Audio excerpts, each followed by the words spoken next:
नमस्कार मित्रांनो, आज आलो आहे मी मालाडला माझ्या मावशीच्याकडे। तर चला मावशीला पण भेटूया आणि पुढे जायचं आहे आपल्याला। मनोरी मठला गगनगिरी महाराजांचा मठ आहे, तो सुद्धा तुम्हाला दाखवतो। आणि परत मी येणार म्हणून स्पेशल भावानी आज पापलेट आणलेली आहे, तर पापलेट पण तुम्हाला दाखवतो। आणि त्याआधी गरम गरम नाश्ता करून घेऊया, कांदा पोहे आणि चहा। तर तुम्ही आज स्पेशल मावशीने बनवलेत कांदा पोहे माझ्यासाठी, आणि आता ती पण खाते। म्हटलं तू आधी खाऊन घे, नंतर मला दे। ही माझी मावशी।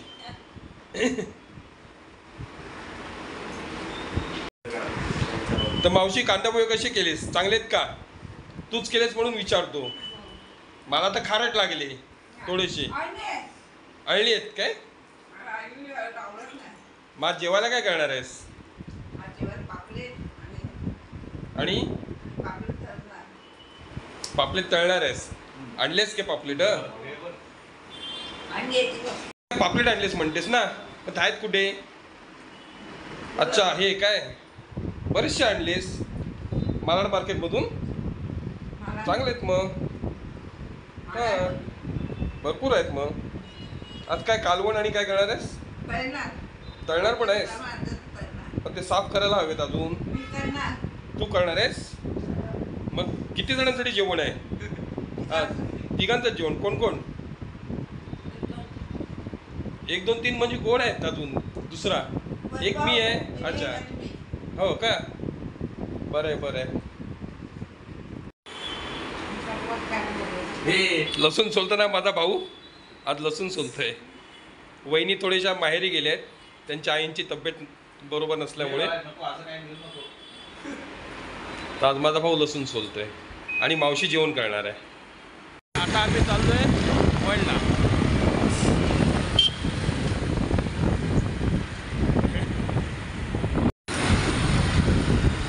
आपण चाललो होतो आता मठला, आणि हाच रस्ता जातो मनोरीला। मनोरीला जाता आता मठचा रस्ता। आता आपण मारवे बीच जवळ आलेलो आहोत। समोर तुम्हाला मारवे बीच दिसेल।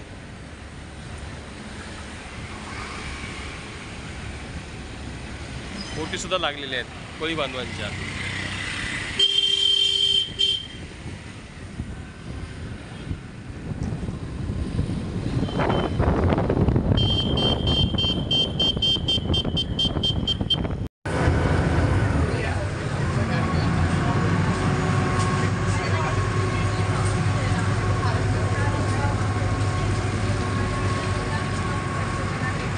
धावत धावतच आम्ही बोट पकडली छोटीशी, एकदम घाईघाईत। आता बोटीत आलेलो आहे, त्यामुळे थोडंसं शूटिंग राहिलं आपलं।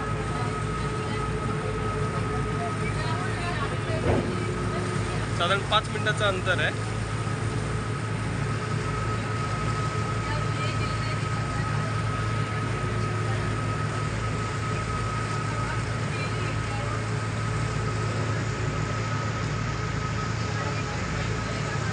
समोर दिसतो तो पॅगोडा, हा जो दिसतो तुम्हाला तो पॅगोडा।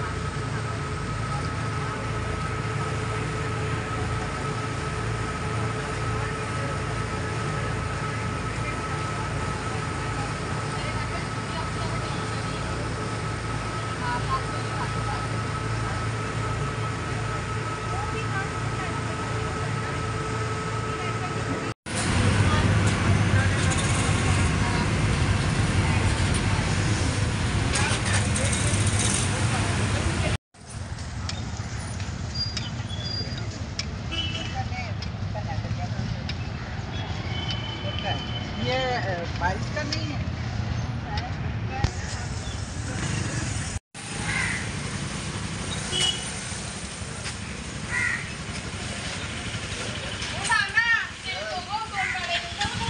आम्ही पोहोचलो समुद्रानंद सिद्धस्थळ मनोरीला। गगनगिरी महाराजांचा सुंदरसा मठ आहे।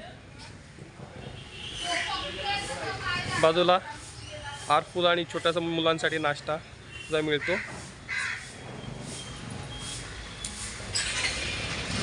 आणि प्रसाद सुद्धा तुम्ही इथे घेऊ शकता, नाळ वगैरे।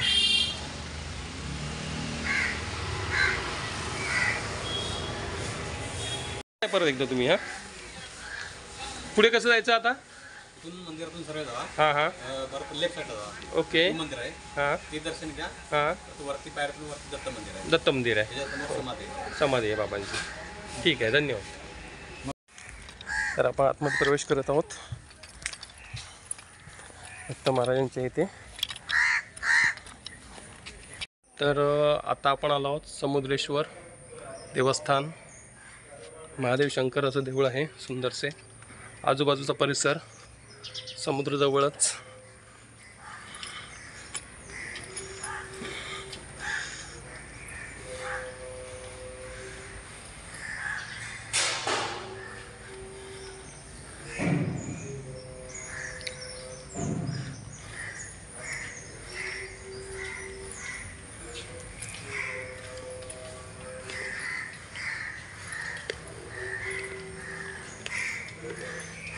समुद्रेश्वर महादेवांच्या मंदिराच्या बाजूलाच समुद्र आहे म्हणून याला कदाचित समुद्रेश्वर असं नाव पडलं असेल.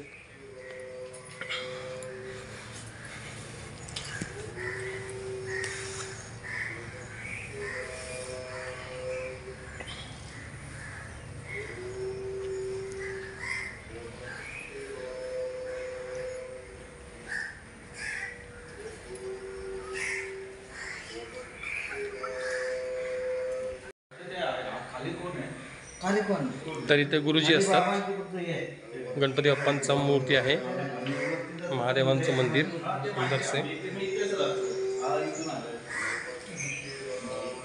बाजूला समुद्रच आहे. तर देवळाचे पुजारी सुद्धा इथे नेहमी असतात.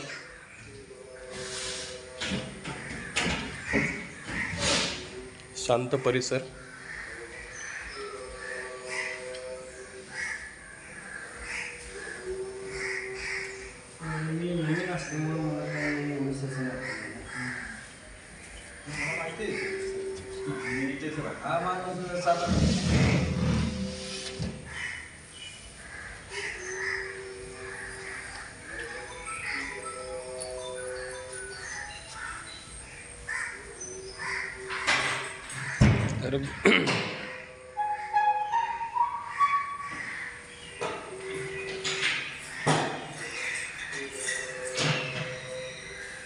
तर गुरुजींचं असं म्हणणं आहे की शेजारी समुद्र असल्यामुळे याला समुद्रेश्वर असं नाव पडलेलं आहे.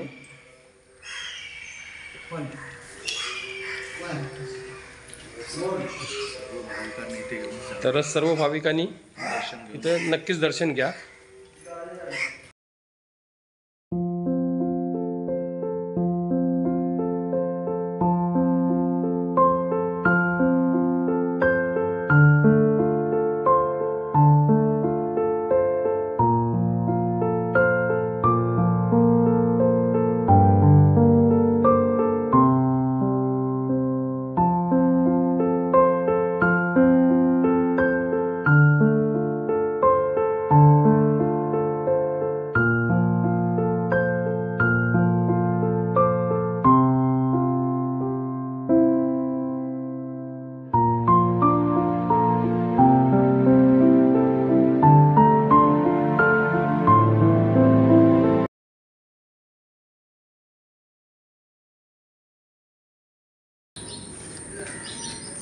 इथे हवनविधी चालू असतो वर्षाचे 12 महिने.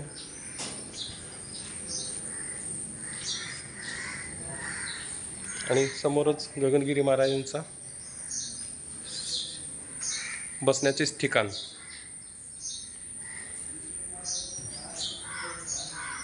तसेच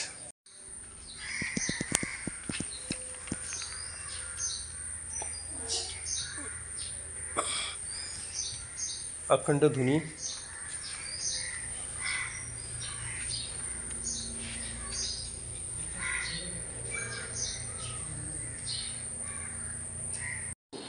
हां. त्यांची समाधी उरते. अच्छा समाधी अच्छा. पुजाऱ्यांच्या म्हणण्यानुसार गंगागिरी महाराज इथे ध्यानस्थ व्हायचे आणि शेजारी त्यांचं गुरुदेव महाराजांचे गुरु.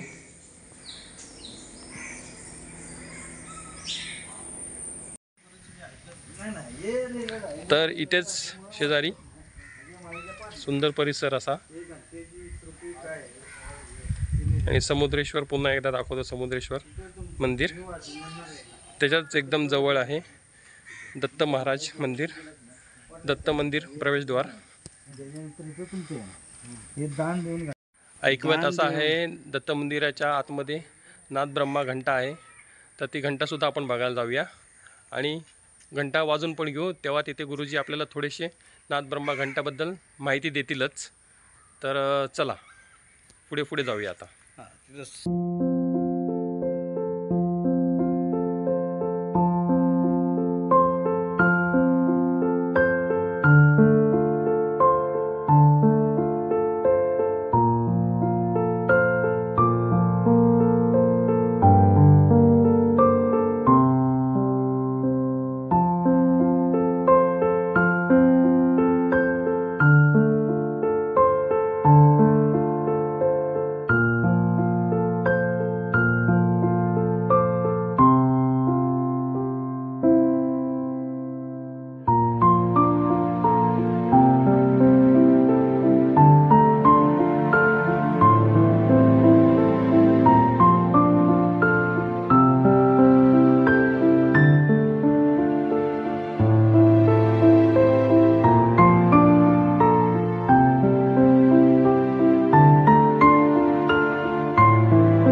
तुम्हाला नाद ब्रह्मा घंटेबद्दल थोडीशी माहितीसुद्धा बोर्डावरती लावलेली आहे. तीसुद्धा दाखवतो आणि वाचूनसुद्धा दाखवतो.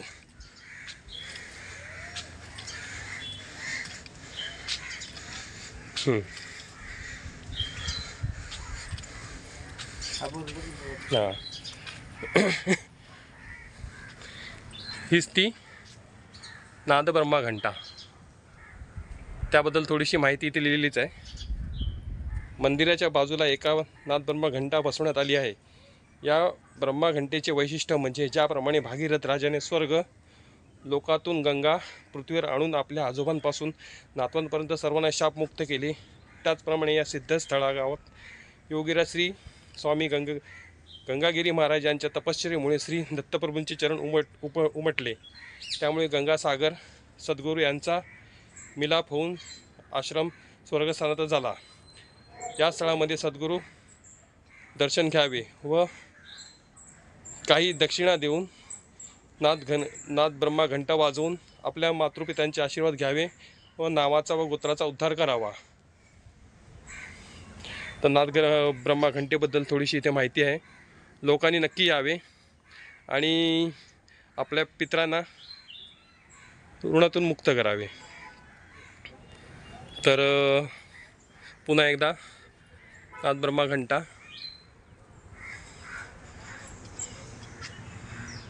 आणि शेजारीच दत्त महाराजांचं सुंदरसं मंदिर. तर चला आपण आधी दत्त महाराजांचं दर्शन घेऊयात.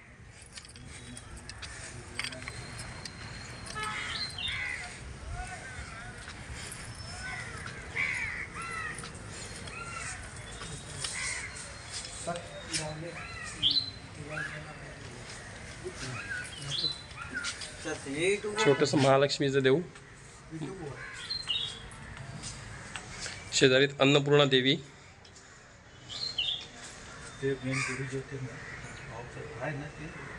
आणि गुरुदेव दत्त महाराजांचं देवस्थान.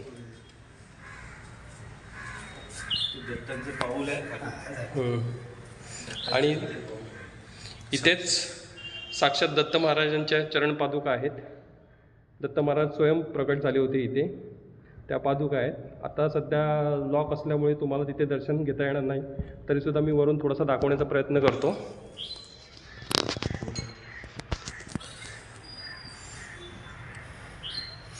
दत्त महाराजांच्या मूर्तीसमोरच दत्तचरण पादुका स्वयं प्रकट झाले होते दत्त महाराज इथे महाराज असताना. शेजारीच गगनानंद महाराजांची समाधी आहे.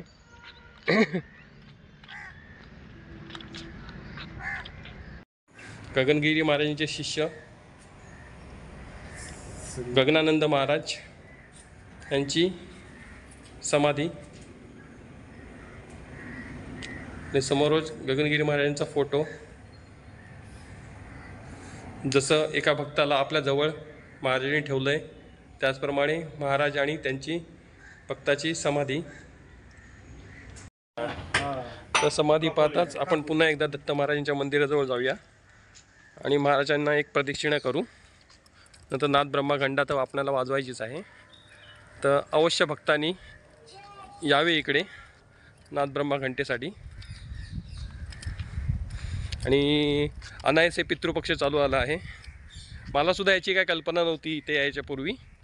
तर अनायसे मला गुरुजींनी सांगितलं आणि बोर्ड पण पाहिला. तर आज तीही गोष्ट आज घडून घेऊया तुमच्याबरोबर. गुरुदेव दत्त.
तर कृपया भाविकांनी नाद ब्रह्मघंटा वाजून पितरांसाठी मोक्ष मिळण्यासाठी इथे यावे आणि एकदा अनुभव नक्कीच घ्यावा. आयुष्यात अनुभव हा सगळ्यात मोठा असतो. तर चला, तर पुन्हा आपण परतीच्या मार्गावरती एका दुसऱ्या देवळात जायचं आहे. तरीसुद्धा जाताना मी आजूबाजूचा थोडासा परिसर तुम्हाला नक्की दाखवेनच. सुंदरशा बागा, चिकूची झाडं, कडीपत्त्याची झाडं, शेजारीच सबर मी ना अन्नपूर्णा. हा हा तिथं होऊन जाईल पटकन रिक्षाने जायचं. हा तिकडे जायचं तर जाऊ शकतो. भव्य सभागृह.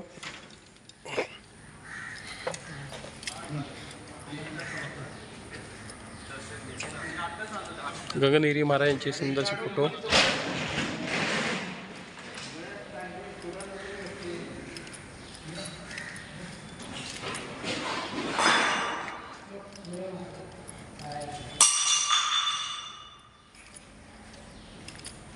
आणि हवनकुंड.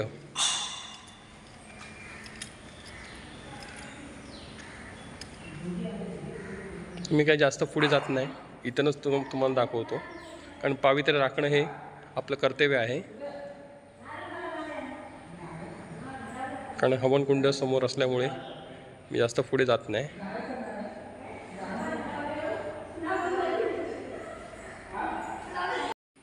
तर आता आपण परतीच्या प्रवासाला निघालो आहोत. शांत सुंदर असा परिसर. डोमकावळा हा बघा.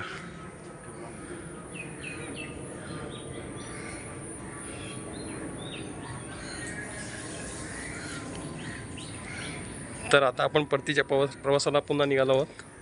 तर पुन्हा भेटू पुढील ब्लॉगमध्ये.